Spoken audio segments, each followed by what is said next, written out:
Bonjour. Le 2 février, c'est la Chandeleur, la fête de la lumière. Dans la tradition catholique, c'est la fête de la présentation de Jésus au temple pour être consacré à Dieu. D'où la fête aussi de la vie consacrée.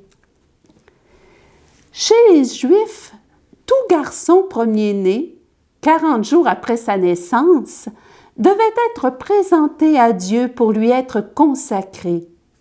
Et en même temps, la mère vivait un rite de purification. Pourquoi dans la tradition catholique, la présentation de Jésus au temple est une fête de la lumière? Cela fait référence au cantique de Siméon. Dans celui-ci, Siméon proclame, en recevant l'enfant dans ses bras, « Maintenant, ô Maître souverain, tu peux laisser ton serviteur s'en aller en paix selon ta parole. Car mes yeux ont vu ton salut, que tu préparais à la face des peuples. Lumière qui se révèle aux nations et donne gloire à ton peuple Israël. »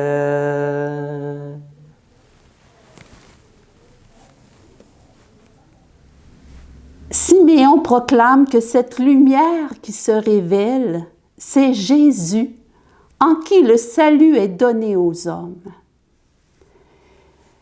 Jésus est présenté au Seigneur. Selon la loi, tout premier-né de sexe masculin était consacré à Dieu. Il lui appartenait. Comment ne pas penser au sacrifice que Jésus fait de lui-même sur la croix, qui consacre les hommes à Dieu? Jésus se consacrera lui-même par la croix, afin que nous aussi, nous soyons consacrés à Dieu. Nous soyons fils dans le Fils unique. Par sa mort sur la croix et sa résurrection d'entre les morts, Jésus fait briller la lumière de l'amour de Dieu qui chasse les ténèbres du péché et du mensonge.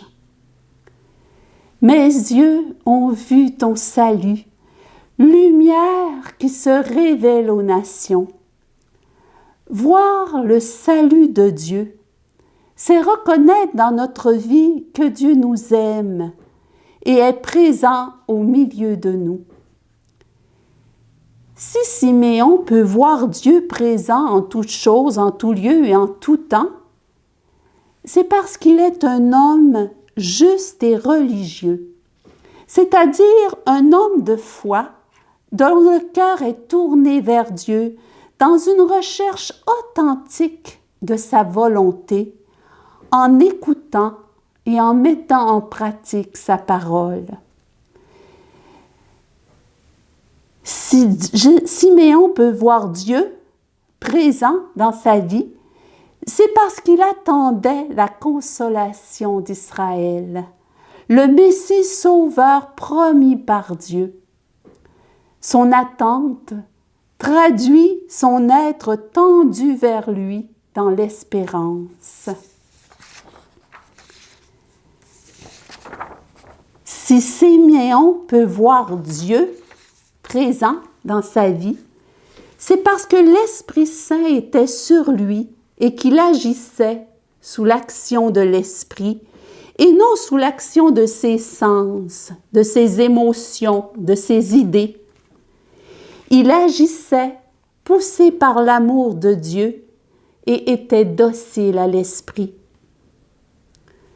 Parce que Siméon vivait dans la lumière de la parole de Dieu, il a su voir au-delà de l'enfant le Sauveur du monde. Il a su voir au-delà de la fragilité de l'enfant la puissance salvifique de Dieu. Il a su voir au-delà de la nudité de l'enfant, la nudité du crucifié venu revêtir l'homme de la miséricorde divine. Oui, mes yeux ont vu ton salut. Oui, mes yeux ont vu l'amour de Dieu venu consoler son peuple en le libérant de ses esclavages et en le guérissant.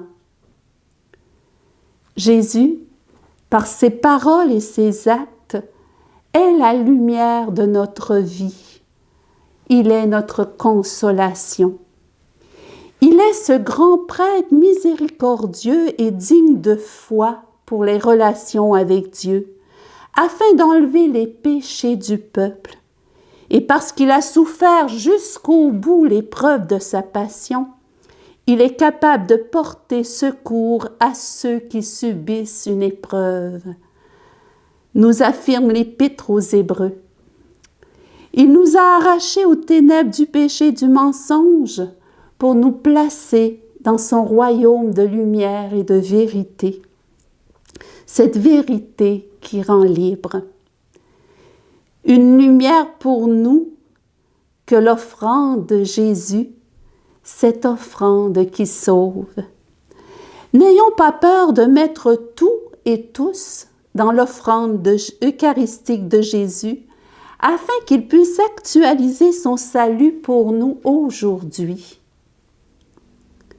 Et aujourd'hui, au-delà des apparences, si je faisais un effort pour voir Dieu qui vient à ma rencontre à travers tel événement, telle situation, telle personne, et ensuite, si je lui présentais tout cela en confiance, en mettant tout dans son offrande, afin qu'il puisse actualiser son salut dans ma vie et dans la vie de tous ceux que je lui présente dans ma prière.